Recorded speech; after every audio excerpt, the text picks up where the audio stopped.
Back, did the PT session, and oh my God. Yeah. On my hands and knees, nearly being sick. Yeah.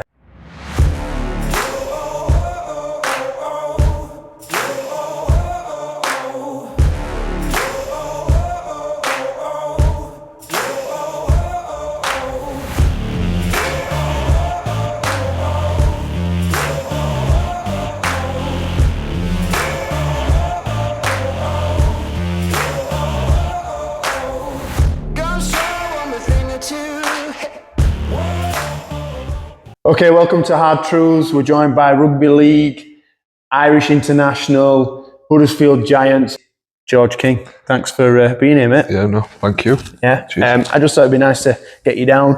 Obviously, your career's taken a turn into Huddersfield Giants, and I think it'd be a nice opportunity to talk through what you've been through. Is that all right? Yeah, of course it is. Yeah, no, thank you. Thanks for having us on. Congratulations on the baby boy. Oh yeah, no, cheers. I say, like, from the beginning, it's always been in your blood. Did your dad train you, or is your dad very involved in it? He was my coach, for a relatively big period from 8s to about 14 before I went on to play professional. So I've always had the element of my dad as a support. He's, being a really good figure, not just for me now, but for me kids as well. So he's a really proud granddad as well. So my career started probably when I was about 6 or 7, from with the junior clubs up at Newsham in the local area that I'm living here in Huddersfield. And I've had to have a lot of luck on my side as well. To be able to go for the element of the professional game and being in the right place at the right time and things like that. But I'd say I've had a really good amateur and professional career so far. Just meeting new people, and I'm real blessed to be able to say that I've been able to play with my brother, captain my country. I've had real good support from my extended family. And who does he support? Who does he support? I wouldn't say he has a team. Oh, does he not? Right, no, okay. I don't have a team now, because obviously you've got Toby who plays in Warrington. You can't have a team then, can you? No, not really. So I think he's just really happy just to be. He's just a rugby league fan, really. We're from the King side, they're just huge rugby mad fans. So I've got my cousin who plays up at Newsham, and I really love going and watching him play because the amateur scene, I just really enjoy it. It's more of a relaxed atmosphere, where professional, when you're playing in it's because it's so serious. It's so intense. It's a job. So when you go and watch some of these like amateur games, you really do enjoy it, because they are playing for the badge. They're not playing for any money. So it's it's really good pleasure. They're there because they enjoy the team and building it. Yeah. So making your debut, you were playing for Warrington at the time. Is that right? Yeah, I was. I was lucky enough to obviously make my debut. I was absolutely, the whole build up, the whole week were absolutely fantastic. I remember Tony, who was absolutely loved, as a coach, and I hope he does get back into coaching because he's a fantastic coach. Tony came up early in the week, and then said that he's going to play me. How long I get, I don't know, but for me, I was just absolutely so buzzing. I was nearly breaking down in tears because not the element of him coming up and telling me I'm making my debut, but because of the the stepping stones to be able to get into that position. A year earlier, I found myself in a bit of a rut where probably no club was interested in me. Which path do I take, basically? And I was lucky. This is what I was talking about earlier, where I was fortunate with a bit of luck, is that Toby was already at Warrington, in the Warrington system, and at this time I was already at Huddersfield. Right. So it meant that Huddersfield didn't really want me as such. And I felt like my pathway there wasn't going to succeed, so I knew that I had to move. Yeah. But in order for me to move, I had to pay a transfer fee, and the transfer fee had to come out of my own pocket, because I was lucky enough that I had my agent at the time, Craig Harrison, who was fantastic in dealing with the situation. I had Toby at Warrington, and the Warrington gave me an opportunity and said, "Listen, if you come to us, you work really hard, and you get that opportunity, and you make your Super League debut, we'll rectify it, and we'll pay that money that you paid out of your own pocket." So I've had to pay out of my own pocket to come and play for my debut for Warrington. I mean, money aside, I wasn't even bothered about that fact. I was just more about the fact that, wow, you know what I mean? I'm making my debut for Warrington. And at the time, Warrington, and still are now, they're seen as that glamour, if that makes sense. You know, because so I was arriving at Warrington and had these really big stars. You have Michael Monaghan, Adrian Morley, and Lee Breers had just retired, but they had so many good like superstars already there. Chris Hill, you know, etc. So I was in this environment and it was so good. So when Tony obviously gave me my debut, I was absolutely over the moon. And then obviously you're at Wakefield, COVID hit, it was tough on everyone, all athletes and sports personalities. I can imagine that really, really struggled. How did you deal with that? Yeah, obviously it was a strange situation for everybody. Everyone was up in limbo, weren't they? You know, didn't know what was quite happening. And I'd obviously decided, I got to Warrington, I did about 6-7 years, and I felt like I needed a bit of a change. Just a change of environment for me, just to kick on and try and be better in myself. It was a gamble, don't get me wrong, but I still enjoyed my time at Wakefield. Probably didn't work out as such, but still enjoyed my time there. I did about a year, but then COVID hit, and my contract was up for renewal, up for a situation. So I found myself where I had a new house at the time, you know, with mortgage to pay and everything like that, and I got stuck in a bit of a limbo where no clubs were paying for players at the time, because obviously they didn't know what the situation was, obviously around COVID. And luckily KR came in and, you know, offered me a year or two and said, listen, if you work hard, you know what I mean, you know, there's opportunity there. And that's where Tony stepped in and, you know, gave me the offer again. So I'm very thankful, because obviously he's helped my career, you know, bucket loads. And you know, and we went on an incredible journey for about, well, they're still going on an incredible journey. They've just got to Wembley now. So, but yeah, when I first arrived in the changing rooms, I've never seen a more disorganised changing room in my entire life. Yeah, you had pockets of people here, pockets of people there. And little cliques and stuff. Yeah, little cliques. And it's weird, really. It's very hard to explain it to people from outside of rugby league, but it was just a team environment that just wasn't gelling at all, and that's probably why we was rock bottom at the end of the COVID. It's surprising that, because rugby, I've known rugby to be very much with every team, very close. But like me being ex-military, there is that brotherhood, that bond. And going into a changing room and not seeing that must have been a shock. Yeah, well, it is, because I arrived 4 weeks from the end of the season, and I thought, oh my God, what on earth have I got myself into here? And but you know what? That was the making of us. I don't know why, I don't know what it was, but we all came back from pre-season. And that pre-season was one of the best pre-seasons we've had, because we just said, we can't finish rock bottom again. You know, we just can't do it. We have to find some way of just an element of just being better week on week. And but yeah, we had some fantastic leaders. Obviously signed Ryan Hall. We had obviously as captain Sean Kenny, you know, Kane Lynette. So we had really good experienced players. And then we had a gel as well of some good young kids as well in amongst that. And week by week, we just seemed to be getting better. You know, and we were playing against top teams, but we were competing. So an element of, so I've enjoyed that journey of KR, where now they're playing in finals now, and they're looking really well at the minute. So it's really pleasing to say that I've had a little part of that in their not, I wouldn't say success, because success for me is defined by trophies, but success in an element of where they're at now. You know, so I'm really pleased for that. And obviously Willie Peters, you know, he took us to another level, so he's doing fantastic as well. Good. Was it with KR you got into playoff finals and played against your brother? Is that right? Yeah, no, yeah. So it's funny, really, because it's amazing, really, because the whole week is a different week from a typical week when you're playing with brother Toby. So yeah, the family do get so much involved in it. And yeah, I think he's got the better of me a few times. He has, yeah. But yeah, the one what really pleasing where I got over him was the semi-final before the final. And it's an amazing moment. I recommend anybody that watches it on YouTube. It's our loan signing at the time, Brad. You know, kicked it absolutely worldy with a drop goal, and that were another element of absolutely relief as well, because I've managed to finally get back to Wembley. And obviously, whilst all this is going on and you are still playing and training, what kind of sacrifice does it take for yourself or any other athlete that wants to try and make it? What's the sacrifice? Sacrifices, obviously, as you know, what I'll have to do is probably only get about 2-3 weeks of the year where we can actually have, some really, really good quality family time where we can manage to take on holiday. So the actually knock-on effect is not that I'm sacrificing, it's sometimes that my kids and me wife, and obviously sometimes my extended family, they have to make the sacrifice as well along with you. Because obviously rugby is a tough sport, and the toll that it takes on your body. I mean, I've got scars now from head to toe, from operations and things like that, and so it does take its toll. But would I change anything? No, I wouldn't. I wouldn't change anything for the world. And I believe that after rugby, hopefully I'll get my time back, with my kids and my wife and things like that.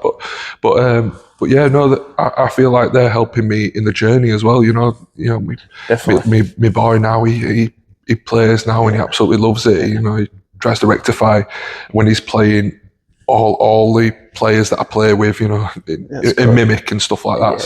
So definitely in terms of sacrifices. I mean, like when I was at Hull, I would getting up at about 4 a.m. in the morning, travelling 2 hours, From here to there. Yeah. So we're doing hell of a long journeys, and pre-season were absolutely brutal. It will run till you drop. But they're the sort of sacrifices that fans won't see. So we're getting home at like 5, having to go to bed straight away because I was getting up the next morning. And then they're the sort of sacrifices and the build-up that, like you say, when you do have a coach coming up, say you're making your debut, or you do have a coach coming up and saying, you're playing this week, it's an amazing feeling because you relay back to all them sacrifices that you made, and it's almost invigorating. That it's powerful. It won't for it's nothing. Powerful. Kind of it's thing, pretty much How did signing for Giants come about?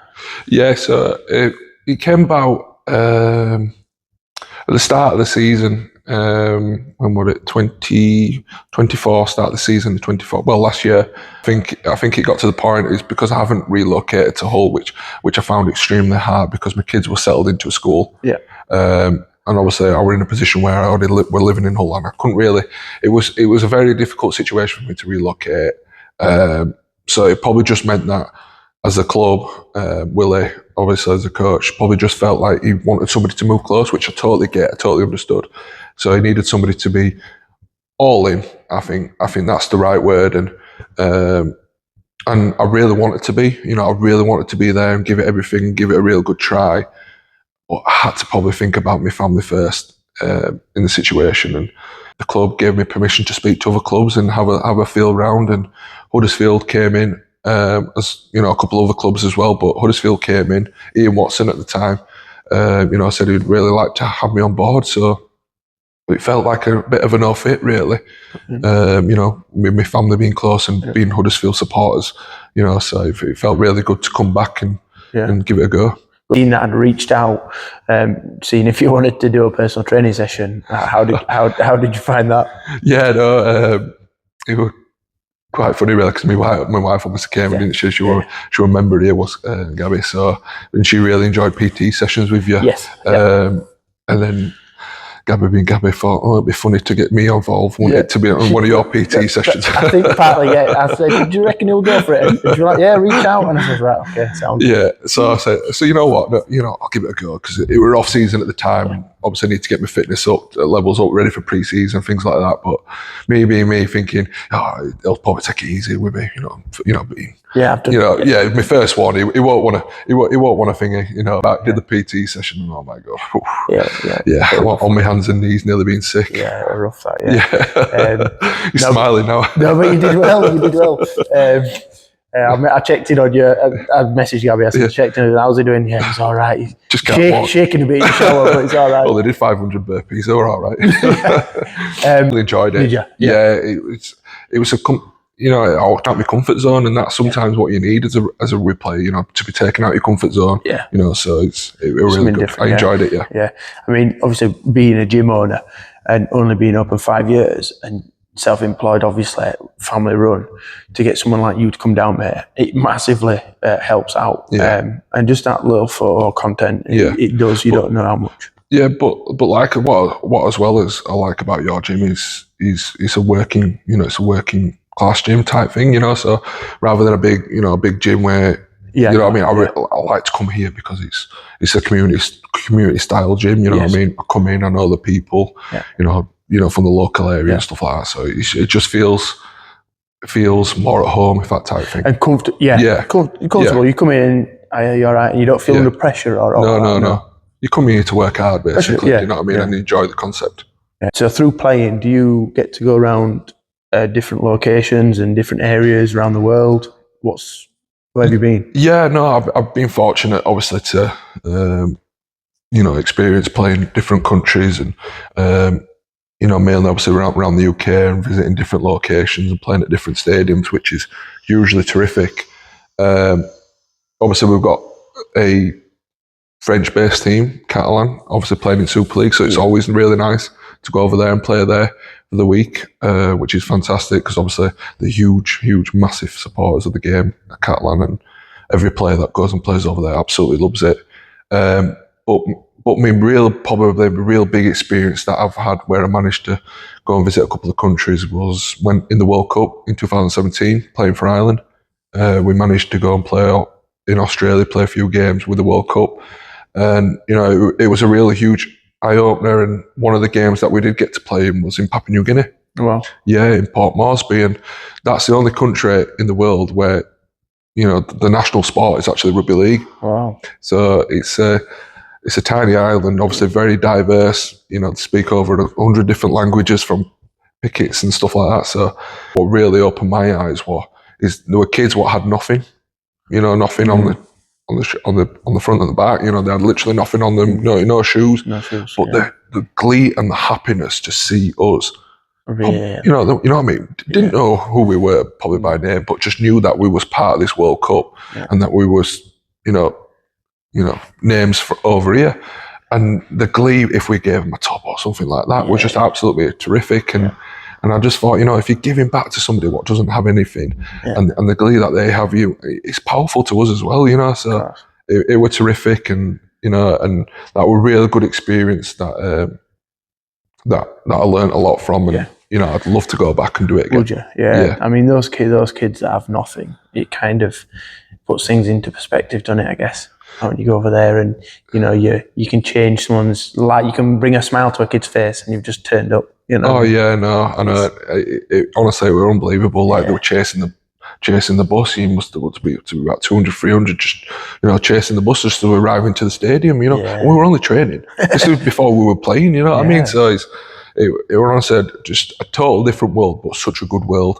And that were a real good eye opener. Obviously to the poverty and things like that. But it were really good element of just being there. Joy, When you're playing, you get opportunities to help charities and local charities out. Forget Me Not. I've worked with Forget Me Not. We've run charity events and fundraisers as a gym for them.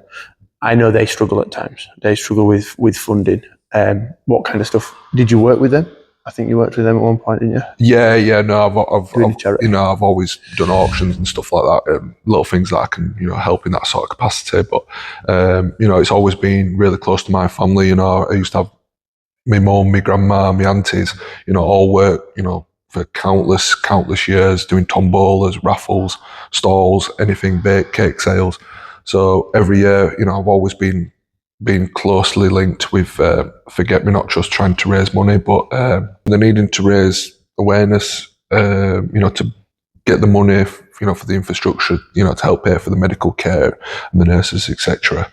But at Giants, what we did is we raised awareness walk, so we all set off on I didn't at the time because I'd just done my ankle, but I watched the lads anyway do a 20-mile walk while I were in the van. But obviously, we thought, rather than just walking to Forget Me Not Trust and walking back, we'll actually pinpoint round Huddersfield. We went and saw Ronan Costello's grave, and talked a bit about him and what he means to us.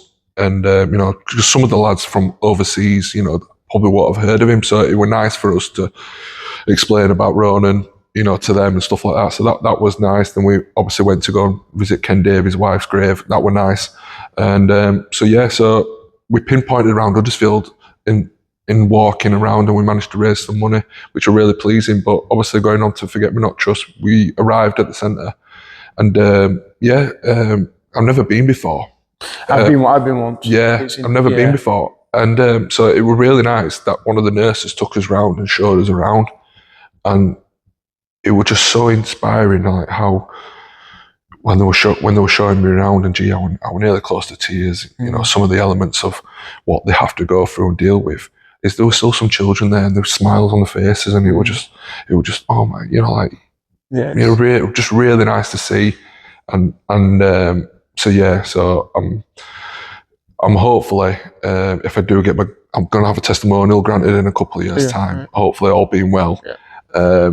Obviously, still to be agreed with clubs and amongst, but that'll be my definitely that'll be my charity. What will go on the front of my shirt, and I'm hoping to raise thousands for them. I mean, when I went, they did the walk around as well for me, and they tell you about certain stuff they do, like for the families. They'll get them in and they'll give them a room to have a pizza and a night together when stuff's going on with the kids and that. Yeah, it's intense, isn't it? Yeah, no, it is intense. It's a lovely setup though, like the outdoor grounds and stuff. Oh yeah, no, it's absolutely lovely, and I really do hope that we can raise the cash for him. Definitely. And Ronan Costello, I've done a charity event for him as well, like yourself, and walking 127 miles coast to coast, and we raised some funds and did it with Titch and stuff. So what's inspired you through your career, George? Obviously, probably many elements. Obviously, my mum and dad, growing up as a kid, and my brothers as well. That's always, Were you very competitive at home? I wouldn't say so. No, because obviously the age gap between me and my older brother, he'd always win. So it were never out of a question of even trying to compete with him. Okay. But yeah, a little bit between me and Toby. When it came to PlayStation or Xbox, or if we're out on the field looking around.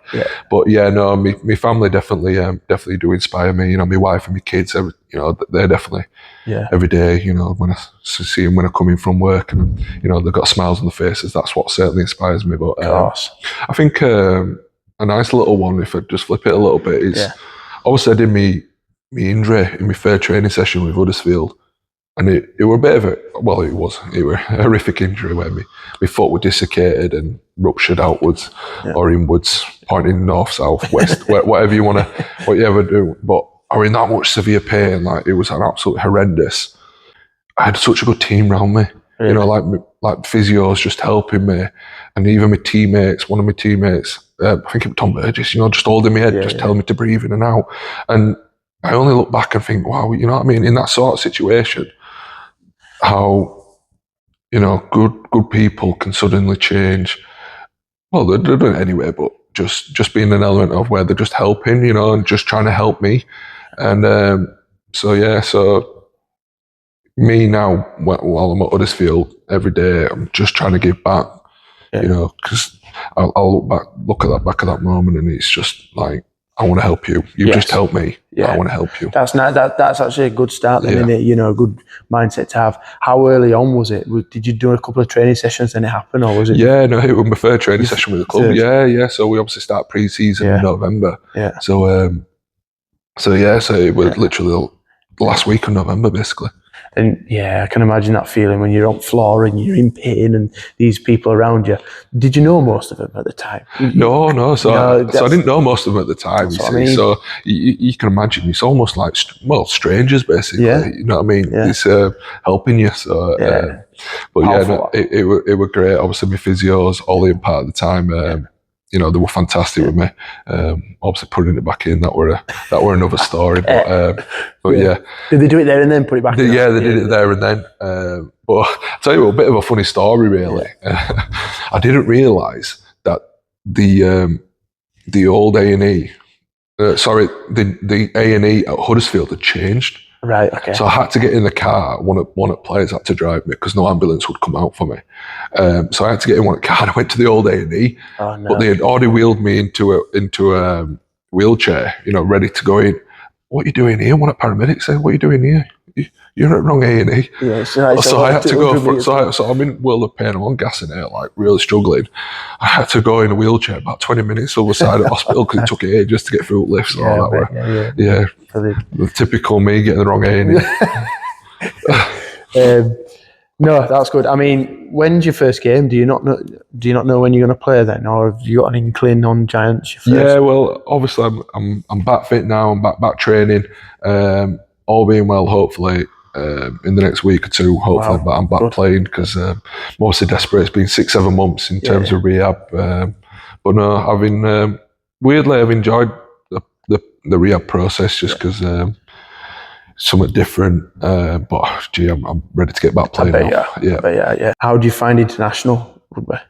Oh, absolutely love it. It's different from your club sort of rugby, obviously because you're meeting up with lads that you haven't seen all year. So everybody's certainly out there, to do the country and the shirt, the badge, really proud, because we don't get paid on the international scene. So everyone's there because they want to be there, and it's a great, huge challenge. I mean, don't get me wrong, Rugby League Ireland, they've got the huge challenges off the field, but if we can get a real good, strong base of a good team, we can really challenge anybody. Don't you get paid? No, not on the international. No, we get expenses in the World Cup, right? But no, your top nations do. They get paid, but Rugby League Ireland, we don't have the money and the infrastructure for that. But obviously we want to grow towards that. Don't get me wrong, because that's where we want to strive to be. But at this very moment in time, I'm very much a believer that if we can sort of put our money into the grassroots, we can help further down the line, if that makes sense. So we've got 16s, 18s and women's teams going strong at the minute. So that's really nice and pleasing. So rather than us getting paid, I'd rather put the money into that, build that up, get that strong, and then further down the line, then we can start thinking more about that. Yeah. I've trained quite a few rugby teams, and training teams can be quite challenging depending on who they are. So let's take a football team to a rugby team. You'll always get a little bit more work out of a rugby team than a football team, or even lads showing up to the session. On those sessions, I think the team ethos is together as one, do the session, work hard. And I think that stands for international, especially because it's pride of the shirt in it. And even into club rugby, it's the brotherhood within rugby is so powerful. Where do you see that most in training or at games? Definitely more at training. Definitely more at training, away from the field. If that makes sense. It's like my amateur days. A few years ago, I had my stag do, and most of the people in my stag do were from my amateur days. Just like the bond that you build and the friendships that you make, last forever. Last for a lifetime. And about half the people in stag do were from my amateur rugby days. So it's absolutely terrific. Because obviously you're in a professional environment. You might be at a different club, in 2 years' time, and you lose that sort of friendship and connection. But you definitely you build friendships and connections. And you mentioned about being like a team sort of environment. You have to have that in rugby league. You definitely have to have that, because if you don't, you're going to get spanked every week, basically. It's a gladiator sport. That team against that team. What's going to tip you over the line? It's that willingness to defend and work really hard and do them sort of little areas and work hard for your teammate, and you build that, like you say, in training. In them sacrifices that you do make. I'm not going to sit here and be judgmental because somebody else has made more success than what we have as a sport.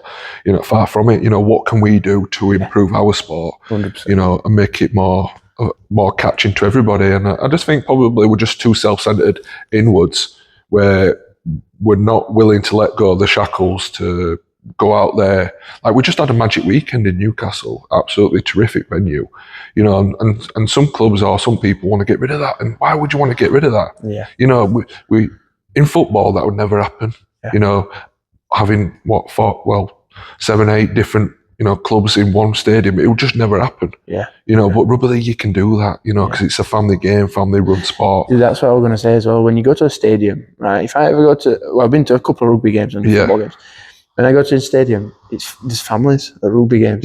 When you go to a football game, it's more, yeah. you know. Yeah, and I think that's probably what rugby league doesn't do well over here. Is they need to do more of that. Yeah. More people, well, fans love occasions. Yeah. The more occasions, the better. Yeah. You know, and you know what? If you've got to take a financial hit for 2-3 years or 4 or 5, but I tell you what, long term, you're going to grow the business and grow it, then just do it. Yeah. You know what I mean? Do it. You know, take your chance, take the opportunity. Yeah, 100%. Obviously, thanks for coming down and chatting to me, mate. No, it means a lot. I mean, you're a member, so's Gabby as well. You're both part of the gym, and as a gym, we always keep up to date with your progress. Yeah. So if there's what we can do, we will. Yeah, just not them PT sessions. Cheers. No worries.